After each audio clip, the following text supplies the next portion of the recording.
You know, I think it's about dang time we talked birds that go boom, everyone. Literally. Canaries are by far the most unique rats with wings in this game, with varied mechanics, electrifying crafts, and can even lead to a brand new way to make things snooze. Plus, who doesn't love watching stuff explode at the end of the day? So hold on to your butts, it's time to scare some crows. And I'm not joking, we seriously do need to somehow remove the majority of crows from the equation, as they're actually blocking our canary spawns. Now, crows are easily the most common of birds, landing in close to all biomes in our worlds, but are better collected in rocky lands and/or deserts, mind you. And that's of note, as once we do work towards essentially replacing crow spawns with the help of a friendly scarecrow or two, places like the desert or rocky land become a haven for our ultimate prize. Canaries, of course. Scarecrows won't stop all crows from swooping down, mind you, but they sure will make these somewhat elusive canaries a much more common sight.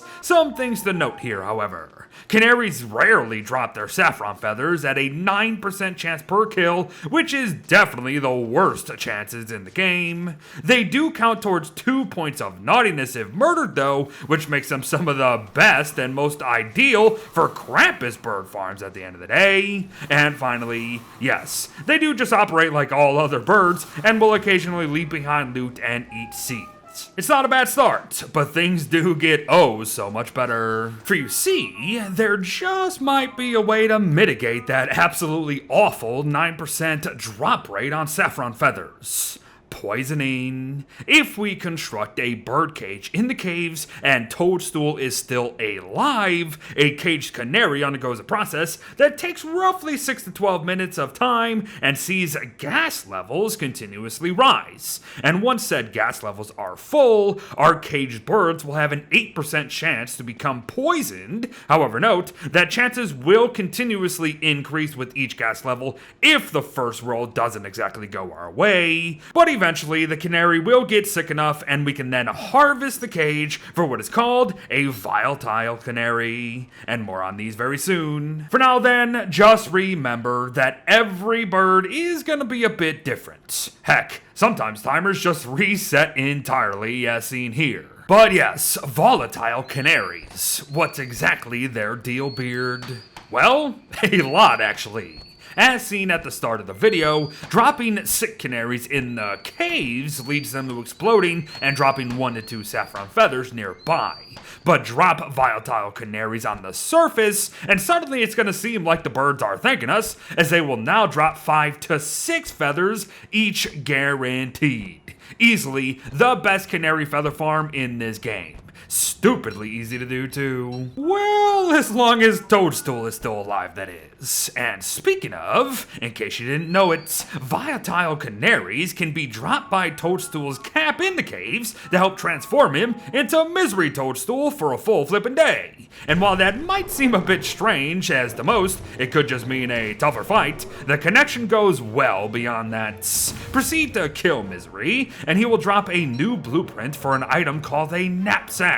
As you can see, knapsacks actually cost an additional volatile canary to create, alongside a shroom skin from Toadstool for the ability to create clouds of sleep gas at will that will put mobs in a snooze for 20 seconds. Not us though, mind, just mobs. And while such a thing could very well be useful in helping us escape danger and or control a horde of mobs, there's a cheeky little bonus in all this. Shroom skin farming. Crafting a knapsack results in 4 in total per craft, therefore deconstructing a bundle nets us 3 skins. So do with this as you please. Have fun. But let us just say we are sticking to not having to kill Misery Toadstool for all that nonsense, and are simply farming saffron feathers themselves. What else can they do for us? Well, there's always electric darts, of course, costing a saffron feather, 1 gold, and 2 cut reeds at a science machine only. Electric darts are ranged weapons that deal 90 damage a spit.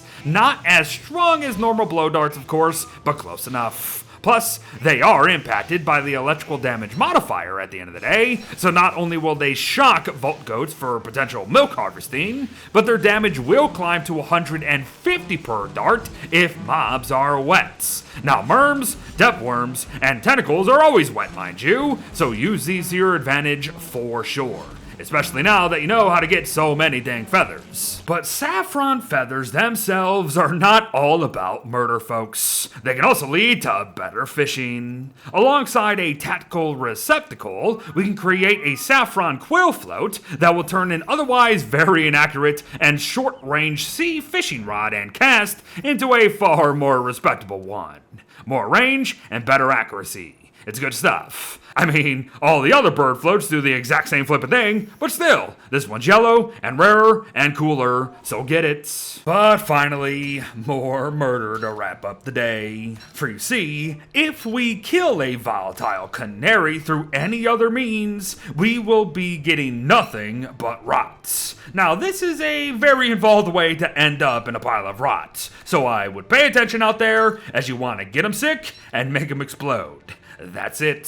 And there you have everyone. Our first video on a bird in this game in over 3 years, if you can believe it. Heck, I can't even, and I'm the one that bloody made it. But it was worth the wait in my opinion, as canaries are really neat, and I'm very happy to share them with you here today.